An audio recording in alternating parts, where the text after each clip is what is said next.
കഴിക്കുന്നവർ വിശപ്പും ദാഹവും തീർത്ത് പോകണം. ആപ്പിള്, പൈനാപ്പിള്, പപ്പായ, പിന്നെ പാല്, പഞ്ചസാര, ഐസ്. ഒരു തുള്ളി വെള്ളമില്ല. 50 രൂപ, ഒരു ഗ്ലാസ് 50 രൂപ. വിശപ്പും മാറണം, ദാഹവും തരണം. അവർ തരുന്ന പൈസയ്ക്ക് എന്തെങ്കിലും പ്രയോജനം വേണം. ഞാൻ എനിക്ക് കിട്ടിയ വെറും 300 രൂപയാണ്. ആ 300 രൂപ കിട്ടിയെന്ന് പറഞ്ഞാൽ 300 രൂപ ഗ്യാസ് മേടിക്കണം വണ്ടിക്ക്. കിട്ടും, എനിക്ക് പൂർണ്ണ വിശ്വാസമുണ്ട്. പക്ഷേ അത് ഇപ്പം ആൾക്കാർ കൂടി തുടങ്ങി.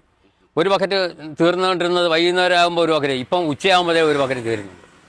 ആൾക്കാർ ഇപ്പോൾ കൂടുതൽ വന്നുകൊണ്ടിരിക്കുകയാണ്. അത് ചെറുപ്പം മുതലേ ഇങ്ങനെ വേഷം ധരിച്ച് ശീലിച്ച. അപ്പൻ്റെ അനിയൻ്റെ മകള് ഡോക്ടറാണ്, അളിയൻ ഡോക്ടറാണ്, സ്വന്തമായിട്ട് ഹോസ്പിറ്റലുണ്ട്, അവരുടെ മക്കള് ഡോക്ടറാണ്. അപ്പോൾ അങ്ങനെയുള്ള ഒരു ഫാമിലിയിൽ നിന്ന് വന്നതാണ്. ബിസിനസ് തകർന്നതാണ്. ജീവിതം മൊത്തം തകർന്നപ്പോൾ തെരുവ് കച്ചവടത്തിന് ഇറങ്ങി. സ്വന്തമായിട്ട് 1 സെന്റ് ഭൂമി പോലും ഇല്ല. ഉണ്ടായിരുന്ന ആളാണ്.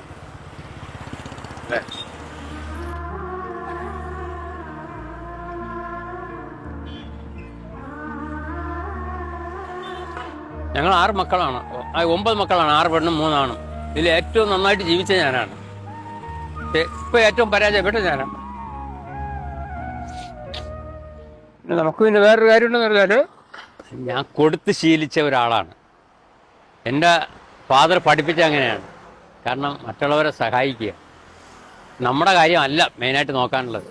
കാരണം നമ്മുടെ കാര്യം ഒന്നുമല്ല, നമ്മക്കാളും കഷ്ടപ്പെടുന്ന ഒത്തിരി പേരുണ്ട്. എൻ്റെ കാര്യം ഓർത്തിട്ട് എനിക്ക് സങ്കടമില്ല.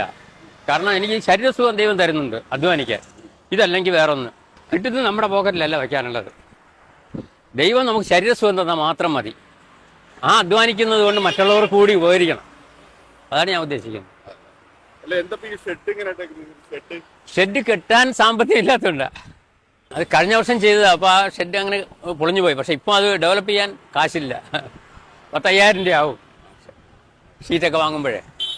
ഇത് മനുശ്ശേരി എന്ന് പറയും. ഒറ്റപ്പാലത്തുനിന്ന് ഷൊർണൂർ പോകുന്ന റൂട്ടിൽ മനുശ്ശേരി എന്ന് പറയും. അപ്പോഴേ നമ്മുടെ ജോണേട്ടന്റെ ഫ്രൂട്ട് സലാഡ് കഴിയാനായില്ലേ? ഫ്രൂട്ട് സലാഡ് എന്താ പറയാ? ഫ്രൂട്ട് സലാഡ് ഏകദേശം ഇപ്പൊ കഴിയാനായി. ഇപ്പൊ അത്യാവശ്യം കസ്റ്റമർ ഉണ്ട് തോന്നുന്നു അല്ലേ? കഴിച്ചവരൊക്കെ നല്ല റിവ്യൂ ആണ് പറയണത്. എല്ലാവർക്കും നല്ല ഇഷ്ടപ്പെട്ടു എന്നാണ് പറയണത്. എന്തായാലും പാലക്കാട് ഒറ്റപ്പാലം കൊളപ്പുള്ളി റോഡിൽ പോകുന്നവരൊക്കെ ജോണേട്ടന്റെ ഈ ഫ്രൂട്ട് സലാഡ് ഒന്ന് കഴിക്കാൻ മറക്കരുത്. സംഭവം സൂപ്പറാണ്.